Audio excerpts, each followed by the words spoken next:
We have staff here now.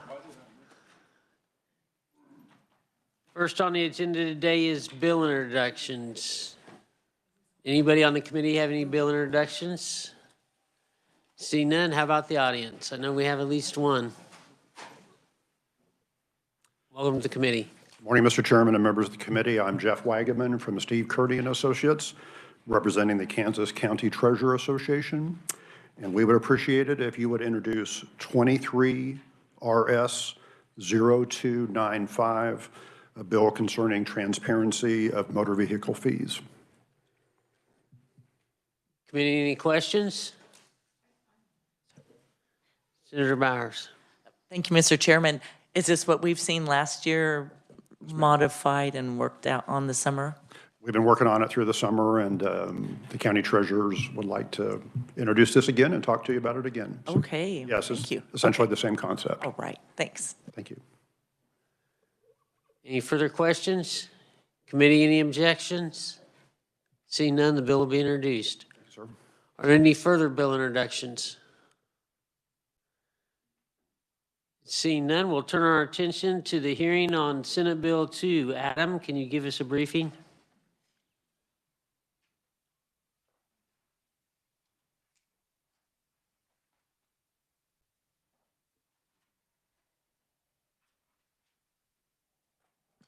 Thank you, Mr. Chairman.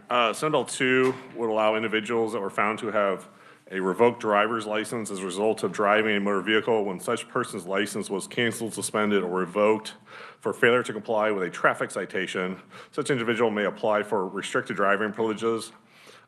Individuals would not qualify for these privileges if such person has been convicted for driving with a canceled, suspended, or revoked license more than 3 times. The Division of Motor Vehicles would be instructed to rescind such driving privileges if the person is found guilty of another violation that results in a suspension, revocation, or cancellation of the license. And with that, I'd be happy to stand for any questions. Committee, questions for Adam? Seeing none, thank you, Adam. First on the agenda today, we have Senator Fausto. I don't see her in the room. We can go back to her. We do have to give up the room at 25 after today, so it'll be fairly short on some of the testimony. With that, we will turn our attention to Dr. Glenda Overstreet with NAACP. Welcome to the committee. Thank you very much. Good morning. Good morning. Good morning also to the chair, to the committee members. I am here in support of Senate Bill 2. You know, a lot of times people say, well, you know, this policy makes good sense. I see that this policy is not only good sense, but it's good common sense. And I appreciate the committee for looking at this policy. Why? Because it will help so many people. In my testimony, I provided you with some statistics that I got from Kansas Appleseed, who is an organization that really has been focused on these kind of situations that people get into with suspended licenses. And I can't tell you how many times that I have been approached with individuals who are just simply trying to take care of their families. But because they have had their license suspended, that then compounds the issue because they then can't pay the fees. They then can't be stopped because they incur more fees. And we simply want to be able to give people a reasonable opportunity to take care of their families, to be able to secure and ensure that they are able to keep a job, and then also to be able to go to school and be productive citizens. Now, I'm going to give you just a real quick personal testament because I was a widow with 3 children. When I moved here to Topeka, my husband was here along with the family for 3 years before he passed away. I have to say that it has nothing to do with being here in Topeka. But at any rate, I'll share that there were quite a few years of struggle. I was employed, but I was not able to afford paying to renew my tags. But I had to go to work, and I knew that. So one day I was at work and decided that I was going to run down the street to go and grab a hamburger. And as soon as I pulled out, the police was right behind me. I was given a ticket. Now, I look at that situation and say, had it not been for my payday being there, for me to be able to go down and pay my taxes, which is what I was going to do anyway, I would have had a suspended license. And the situation that would have put me in would just compound. I have been there. I know that there are others that have been there, not only the youth, but young adults and, quite frankly, many middle-aged adults as well. There's a struggle out there. And so, you know, it would be really, really heartfelt for you to be able to look at this bill and say that this makes good common sense for helping our Kansas citizens. And I would appreciate you being able to say yes to this bill and pass it on. Committee questions for Dr. Overstreet? Seeing none, thank you for being here. Thank you.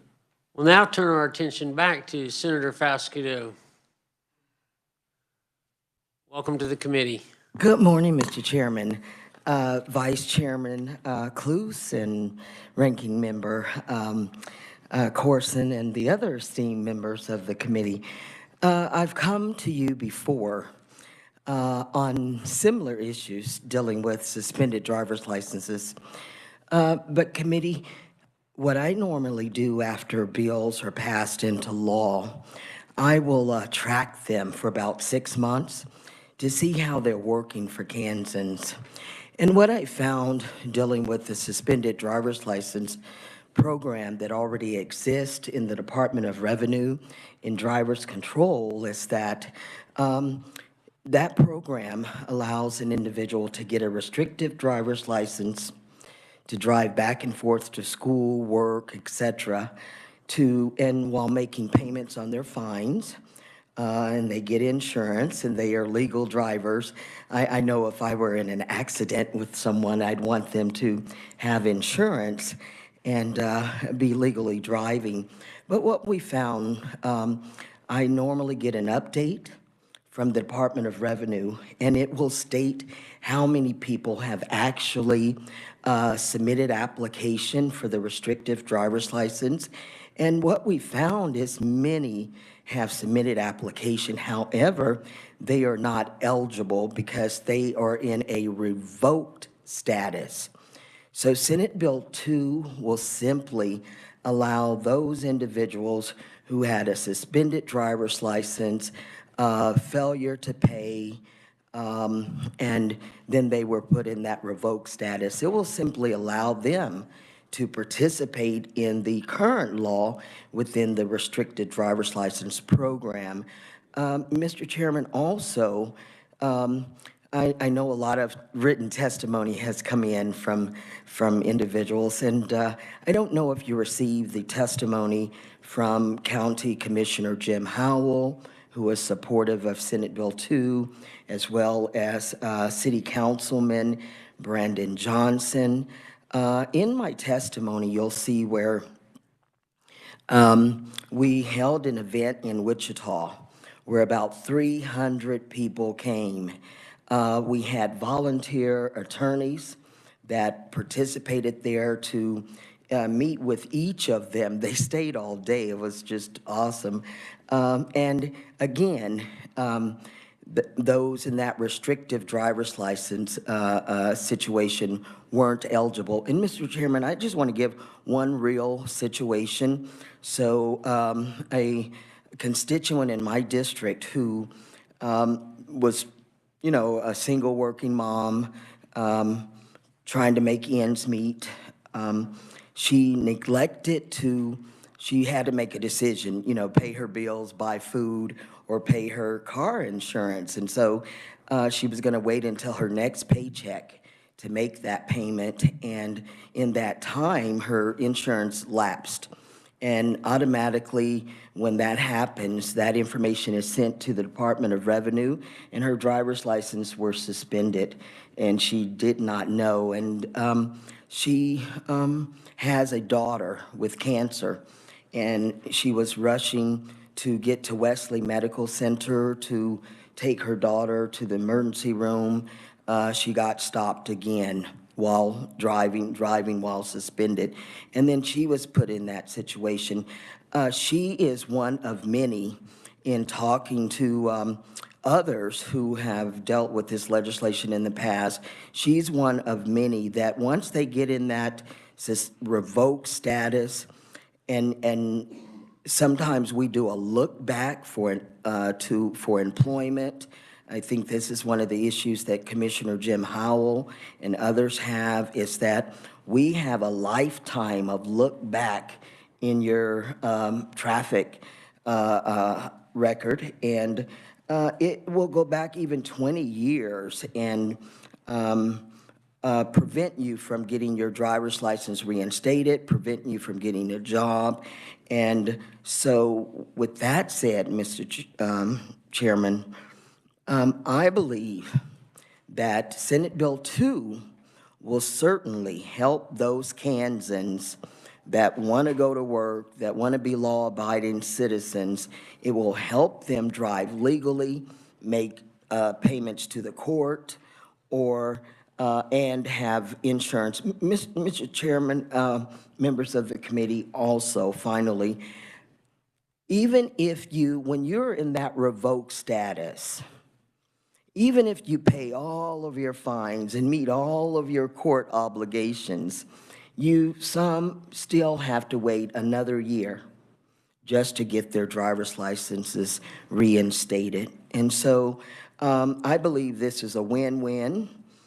People are driving legally, we're recouping funds, and with that, Mr. Chairman, I urge the committee's support for this bill. I know it seems like I've been introducing the same bill for the last 5 years, and we've done some good work, but I think this piece will be the finale to really help those Kansans. And so with that, Mr. Chairman, I'll stand for questions. Committee questions. I'll start off with one. It's not your intent for someone who had it revoked for DUI or reckless driving to be eligible for this program? Absolutely not, Mr. Chairman. Just those with in a revoked status, and they've met all of their obligations within the courts and so forth to submit that application to the Department of Revenue and get a restrictive driver's license for 12 months and perhaps make additional payments if need be. Just a failure to pay is simply those in that revoked status. Committee, further questions? Senator Warren. Thank you, Mr. Chair, and thank you, Senator. Have we looked at other states? Do they have this kind of, and this is maybe a research question, but if you happen to know, do other states have this kind of program? Mr. Chairman, Senator Warren, absolutely. Some of the other individuals that have submitted written testimony and will join us by WebEx, they actually sent me 3 or 4 different pieces that other states have implemented and are doing well with it. And they actually asked for that, but it was just, it's so much language in some of the other states, what they're doing, but absolutely they are doing this, and I can forward some of that on to you as well. Thank you for pointing that out in the other testimony submitted for today as well. So yes. Thank you. Thank you, Mr. Chair. Senator Cluse. Thank you, Mr. Chairman. Thank you, Senator, for your testimony here. I was just reading a little bit. Individuals convicted for driving with a canceled, suspended, or revoked license more than 3 times. Are there a lot of people outside of that 3 times? How did we come up with 3 times? Or do you find it's less than that normally? I think that's right on the money. I don't know if in your area, if you saw where Cake News did a study of our entire state and found that this exists everywhere, and it's one of the major barriers of individuals getting to work.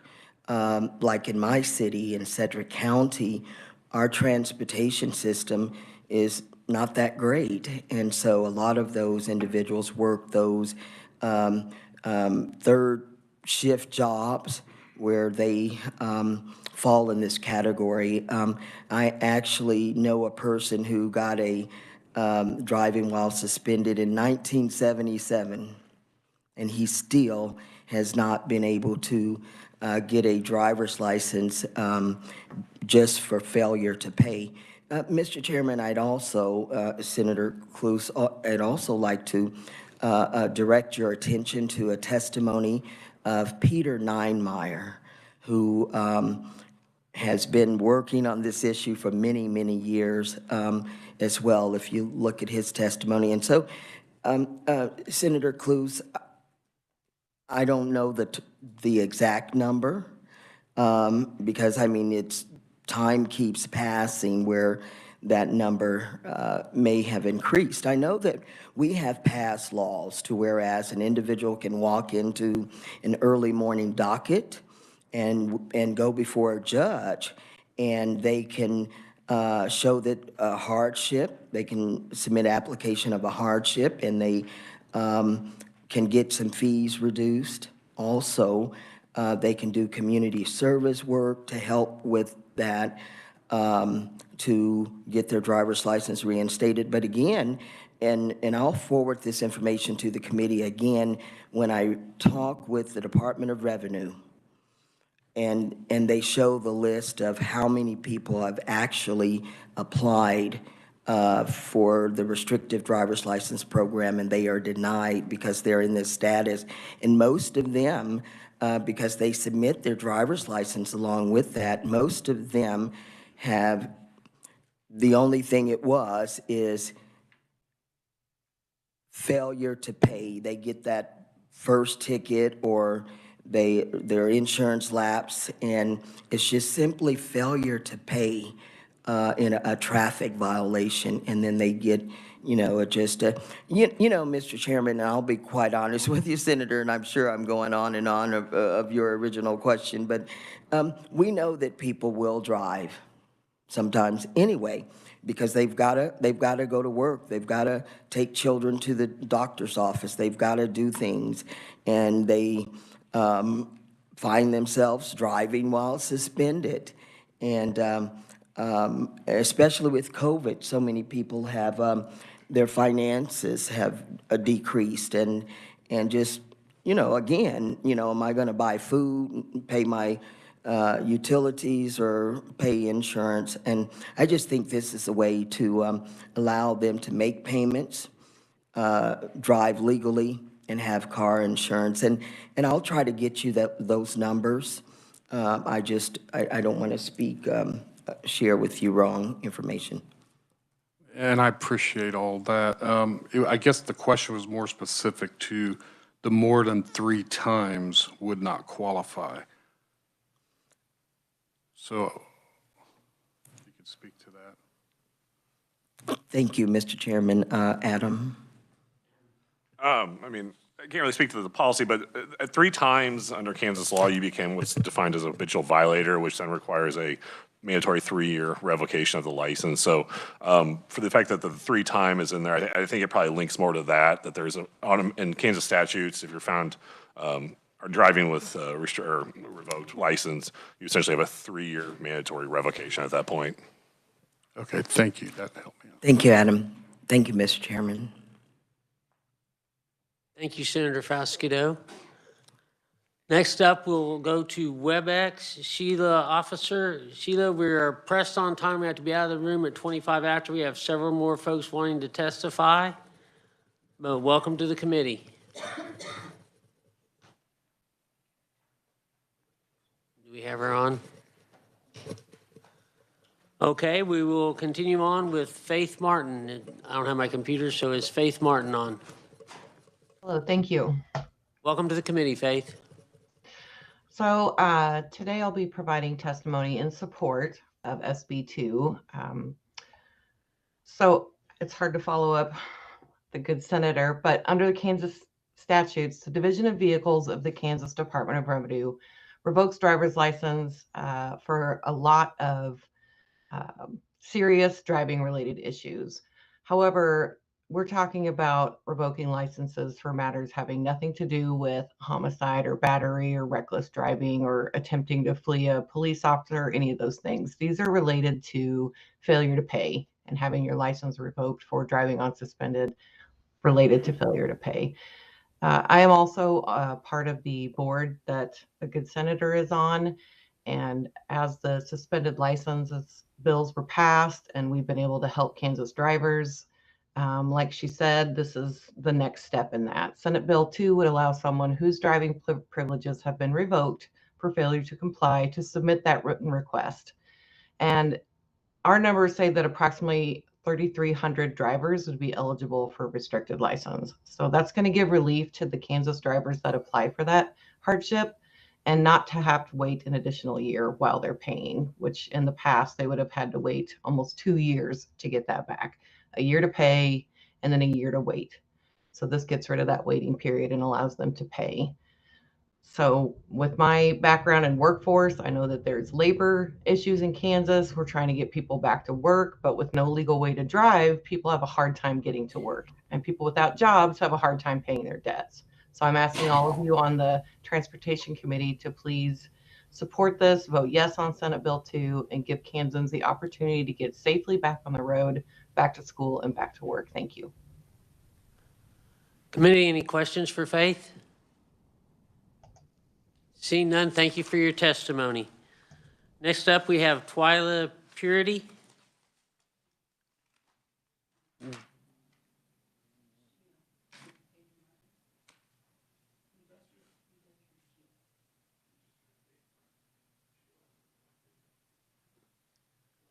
Twyla's not here. We'll accept her testimony as written. How about Marilyn Hart? All right, welcome to the committee. Thank you. Thank you, Chairman, members of the committee. I'm Marilyn Harp. I am also speaking in support of Senate Bill 2. After I submitted testimony, I needed to make some changes, and so I think Ms. Dieter is going to distribute some slightly corrected testimony. But let me speak to and reinforce that the Department of Motor Vehicles has said there are 3,300 people who would benefit from this program. The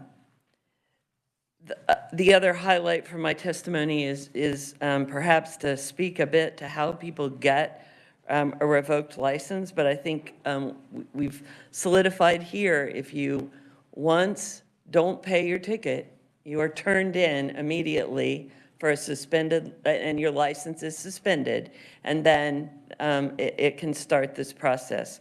There are, Senator Faust-Guidot made reference to the driver's license event that happened, that Kansas Legal Services, of which I was formerly the executive director, happened a year ago. And we had, as she said, nearly 300 people. What didn't get said there was 39 of those people simply had to be turned away. People who are ready to get things right with their driving privileges had to be turned away because they are not, they had revoked licenses, and there's simply nothing in that status that can be done.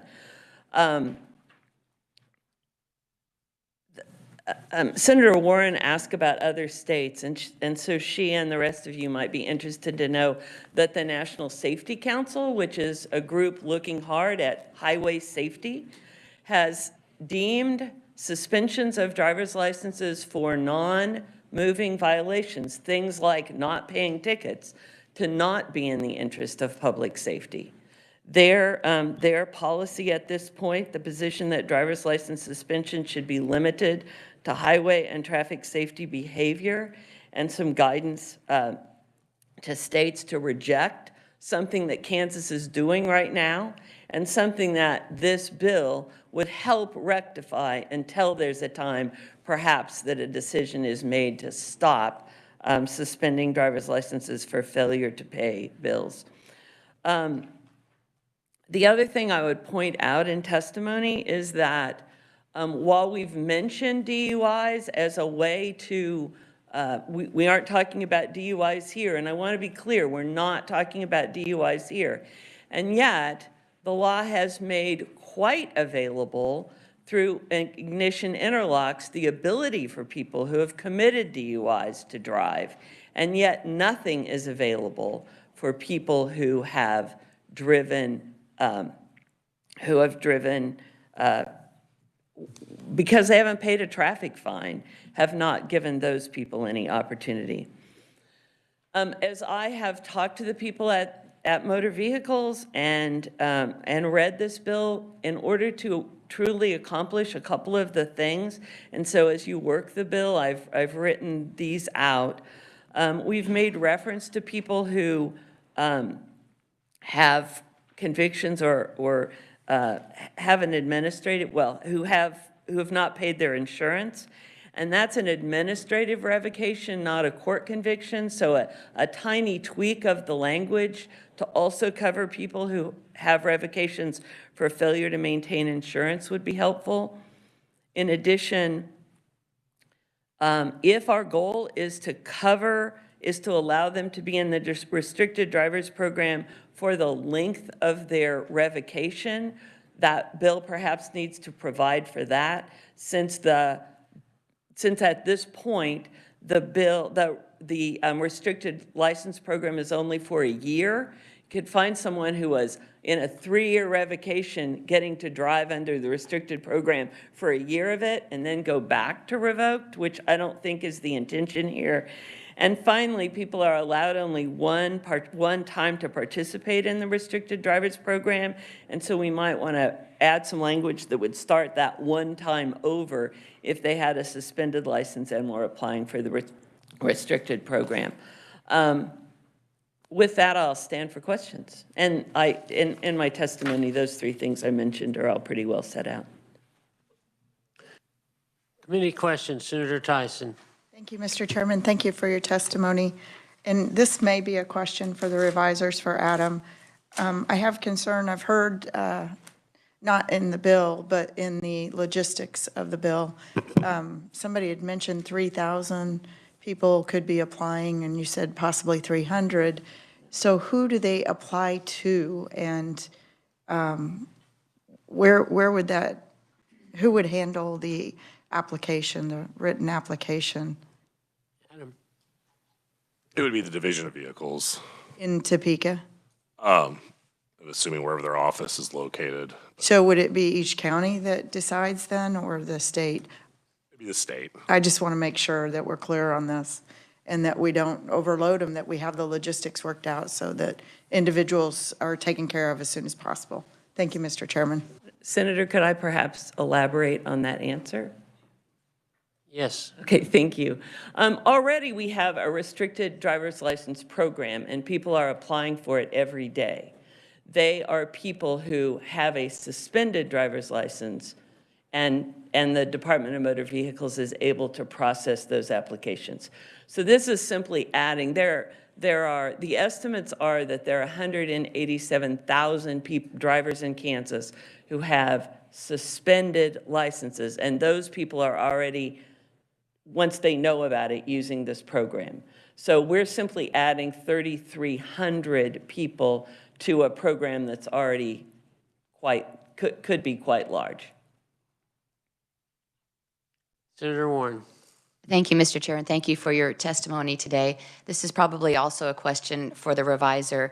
We've been talking a lot about suspended licenses or revoked licenses, and this bill addresses revocation of licenses, which you've said is a smaller group of Kansans, 3,300 with revoked licenses versus 187,000 with suspended. So it seems to me that the revoked is a higher, you've done something significantly worse, I guess, to be revoked rather than suspended. And if I'm wrong in that, just kind of explain the difference between kind of what leads to your license being suspended versus Senate Bill 2 addresses your license being revoked.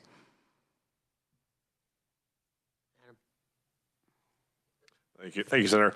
Yes, well, there are certain qualifications for having a license suspended versus revoked. I don't have them all listed in front of me, quite honestly. It's probably to fully explain it would probably be better for the Division of Vehicles, but there are like 8-254 has mandatory revocations, 8-285 also contains revocations for license being revoked. There are certain things that can lead to getting your license revoked. And then to qualify for this program, it would conceivably be that they would not have taken care of the ticket and then driven, which would lead to being able to be eligible for these privileges. I know that probably doesn't explain the question fully. I would need to probably look into it a little bit further. Thanks, and I can follow up after committee offline. So thank you, Mr. Chair. Thank you. And with that, we may want to ask research to contact the Division of Vehicles to get some information for us on that for the whole committee. Senator Corson. Thank you, Mr. Chairman. One of the things that hasn't been mentioned, and I want to make sure I'm correct in this, is that if a license is revoked, my understanding is that a driver cannot get insurance. But if you have a restricted license, you can get insurance. And if I'm correct about that, that was one of the big reasons that, in addition to the others mentioned, that I think this is an important bill, because I think we want to obviously have more insured drivers on Kansas roads. And can you just, if you know, am I correct about that? You are correct about that. With this caveat, insurers insure an automobile rather than a driver. So if there's a legal driver, but there may be insurance on that vehicle. But if the vehicle is owned by a revoked driver, they cannot get insurance on that vehicle. So you are correct that this bill would increase the pool of people who can receive insurance. Yeah, I didn't see that mentioned in any of the testimony. I just think that's an important point, because again, I think that having more insured drivers makes us all safer and is a good public policy for Kansas. Thank you. Appreciate that. We do have Sheila online. Well, we'll go ahead and go to Jonathan Luth, Americans for Prosperity. Thank you, Mr. Chairman, members of the committee. I will be very quick. I think a lot has already been said about SB2. We view this very much as providing a potential pathway for those individuals with a revoked license for the failure to pay to have an opportunity to go to work and have the means to pay those fines. We obviously believe that folks should be paying their fines, their fees, their restitutions, but we think that this could provide that a better pathway for those individuals to have an opportunity to achieve those goals through having a restricted license to get back and forth to work or school, what have you. Especially at a time when we look at data coming from, for example, a 2017 study out of Milwaukee, which found that a valid driver's license can often be a much more accurate predictor of sustained employment than even a GED or diploma among these individuals and among public assistance recipients overall. And then that study found that individuals with that driver's license who were able to have that sustained employment were twice as likely to actually end up being employed above poverty levels. So in all, that is our perspective, is we're really wanting to make sure we are providing folks an opportunity to break out of what can at times become a vicious cycle of failure to pay, accruing additional penalties, failure to pay back on those penalties, and then snowballing from there. So with that, happy to stand for any questions. Any questions? See none. Thank you, Jonathan. We'll now turn our attention back to Sheila Officer, Chair Racial Profiling Advisory Board. Sheila, are you online? Morning, Senators. Can you hear me? We can. All right. Good morning. I apologize for any technical difficulties that I might arrive from this activity here, but I've had problems this morning. As you said, Senator, my name is Sheila Officer. I am the chair of the Racial Profiling Advisory Board here in Wichita, Kansas. We do support Senate Bill 2 and ask that you also support it and passed it. In the past 6 years, this board has presented over 3 workshops addressing driver's license suspensions and revocations. I'd like to extend our board's appreciation to our senator, of the 29th District, this Aletha Falsgutto, in introducing Senate Bill 2, as well as Senate Bill 127 in 2021. While 127 did give some relief to Kansas families, allowing applications for hardship license, eliminating the $25 app fee, the 90-day waiting period, along with other actions of relief, we are not there. We are only halfway there. And as it has been mentioned before, this is not an action, revocation is not an action of creating safe roads. It is not an action of eliminating bad drivers from the road. It is an action of punitive measure. Senators, metaphorically speaking, I want to present to you the issue of revocation. To me, the issue of revocation is like an emergency medical vehicle. The patients inside are Kansans with revoked license. This emergency vehicle is only halfway to the hospital and which will provide the emergency critical care that is needed. Unfortunately, the patients are bleeding out. But the good news, senators, is that you have an opportunity to stop the bleeding. You have an opportunity to speed past stop signs, stop lights, and hesitation, and render the help that is needed. The good news is that you have the ability to render the emergency care that allows families to stop the bleeding and to be resuscitated. Senate Bill 2 will give some emergency relief to Kansas families who have been suffering under these profit over people policies. Let's get some common sense legislation and give those with revoked license some relief. You have before you my written testimony. In closing, what I would like to say is that please refer to the 4 questions that I asked each and every one of you in my written testimony. Please contemplate you being in the shoes of some 3,000 Kansans with revoked license. Kansas for too long has lived under punitive, oppressive driving policies that create barriers to economic opportunities. I adamantly urge this legislative body to work and pass Senate Bill 2. My name is Sheila Officer, and again, I thank you, and I'm open for any questions. Committee questions for Sheila? Seeing none, thank you. Thank you, sir.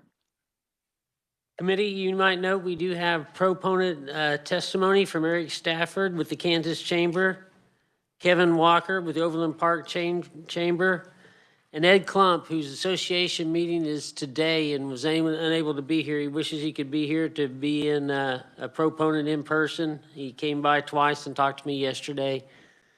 He really appreciated the fact that we're taking some of the non-controversial parts and trying to move this forward to where we can get people insured and have them back driving on the road safely. Mike Fonkert with Kansas Appleseed, Peter Niemeyer, Greg Nickel, Dr. Sims, and Eileen Berquist, Policy Director for ACLU. We did just, while the meeting was going on, receive testimony from Commissioner Jim Howell. We will be placing that in your packets and making it part of the record. It will be coming forthright. It did come in late, so that's how that goes. Is there any further person in the audience that wish to testify as proponent? Anyone wishing to testify as a neutral? Any opponents? Committee, we've had some questions. I'll give you some time to get some answers from research and Division of Vehicles and plan on working this. It probably won't be this week. We will not meet tomorrow. With that, we are adjourned.